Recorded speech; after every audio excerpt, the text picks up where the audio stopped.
കറുപ്പും വെളുപ്പിന്റെ പുതിയ എപ്പിസോഡിലേക്ക് സ്വാഗതം. മീഡിയയിൽ നിറഞ്ഞു നിൽക്കുന്നത് ശ്രീ പി സി ജോർജ് സാറാണ്. പി സി, താങ്കൾ ഏത് മാനസിക രോഗ ആശുപത്രിയിൽ നിറങ്ങി വന്നു എന്നാണ് കുരുവിള ചോദിക്കുന്നത്. വേഗം മറുപടി, എനിക്ക് മറ്റു അതിഥികളിലേക്ക് പോകണം. അവന്റെ തന്തയുടെ മാനസിക ആശുപത്രിയിലാണെന്ന് പറയുന്നത് വൃത്തികെട്ട പൂഞ്ഞാർ ആശാൻ എന്ന പേരിൽ കേരളത്തില് എമ്പാടും അറിയപ്പെടുന്ന ഒരേ ഒരു മണ്ഡലത്തിൽ MLA ആയിട്ട് കേരളത്തിലെ മുഴുവൻ പ്രേക്ഷകരും ഉള്ള ഒരു വ്യക്തിത്വമാണ് ശ്രീ പി സി ജോർജ്.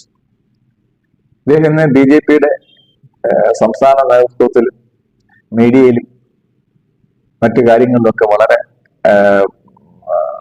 നിറഞ്ഞു നിൽക്കുന്ന ഒരു സമയമാണ്. ഈ സമയത്ത് പൊതുജനം കഴുതയാണെന്ന് നമ്മൾ പറയാറുണ്ടല്ലോ.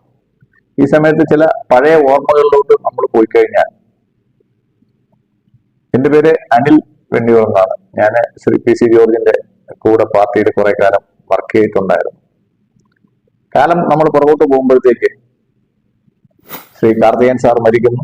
മുൻ സ്പീക്കറും മന്ത്രിയായിരുന്ന ശ്രീ കാർത്തികേയൻ സാർ മരിക്കുന്നു. അദ്ദേഹത്തിന്റെ മണ്ഡലമായ അരുവിക്കരയിലെ ഇലക്ഷൻ നടക്കുന്നു.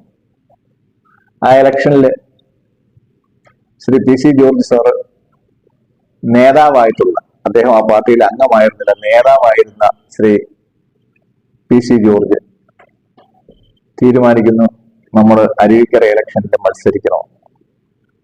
അവിടെ പ്രധാനപ്പെട്ട സ്ഥാനാർത്ഥി എന്ന് പറയുമ്പോൾ ശ്രീ ശബരിനാഥാണ്.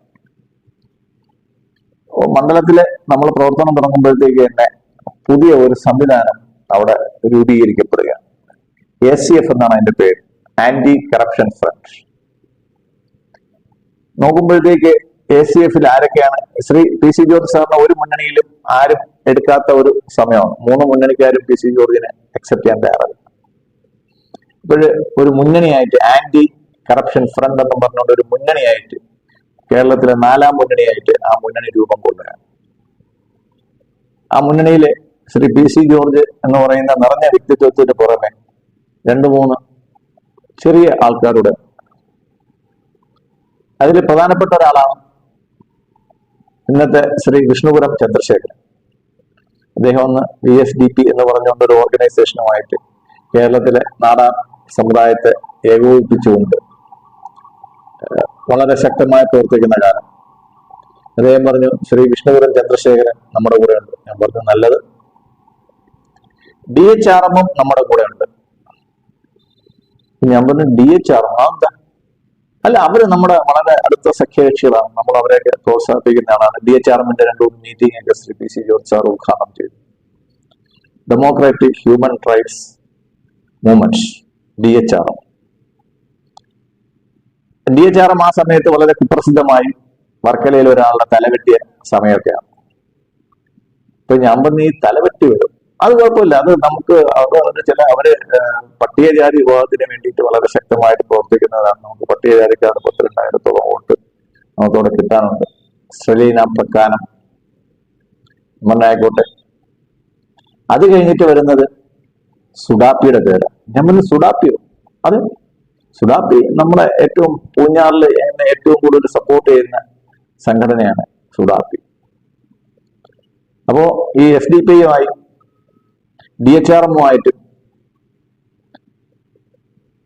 VSDP-യുമായിട്ട് ചേർന്ന് ആന്റി കറപ്ഷൻ ഫ്രണ്ട് ഉണ്ടാക്കി മത്സരിച്ച ഒരു കാലം ഇന്ന് ആൾക്കാരുടെ അടുത്ത് പറഞ്ഞാൽ ആൾക്കാർ ചിരിക്കും. കാര്യം ഇന്ന് ശ്രീ പി സി ജോർജിന്റെ രക്തത്തിന് വേണ്ടിയിട്ട് ഏറ്റവും കൂടുതൽ ദാഹിക്കുന്നത് കേരളത്തിലെ SDP-യാണ്. പോപ്പുലർ ഫ്രണ്ടായിരുന്നു. ആ സമയത്ത് ഇലക്ഷനിൽ, നെടുമങ്ങാട് ഇലക്ഷന് പോകുമ്പോൾ ഇതുപോലൊരു നോമ്പുകാലമായിരുന്നു. കുടിക്കാൻ വെള്ളം പോലും നെടുമങ്ങാട് പല ഭാഗത്തും കടകളിൽ കിട്ടാത്തതല്ല, കടകളിൽ നിന്ന് തരത്തില്ല. പകൽ സമയത്ത് വളരെ കഷ്ടപ്പെട്ട് വർക്ക് ചെയ്തു.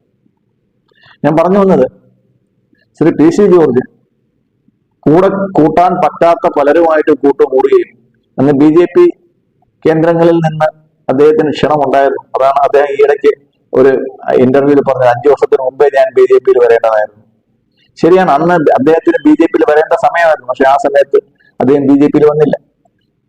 അന്ന് അദ്ദേഹം BJP-യിൽ വരുന്നതിന് ഇവിടുത്തെ ബിഷപ്പുമാരൊക്കെ എതിരായിരുന്നു. ക്രിസ്ത്യൻ സമൂഹത്തിന്റെ മുഴുവൻ സപ്പോർട്ട് എന്റെ കയ്യിൽ നിന്ന് പൊക്കുമോ എന്ന് പേടിച്ചിട്ടാണ് അദ്ദേഹം BJP-യിൽ അന്ന് വരാതിരുന്നത്.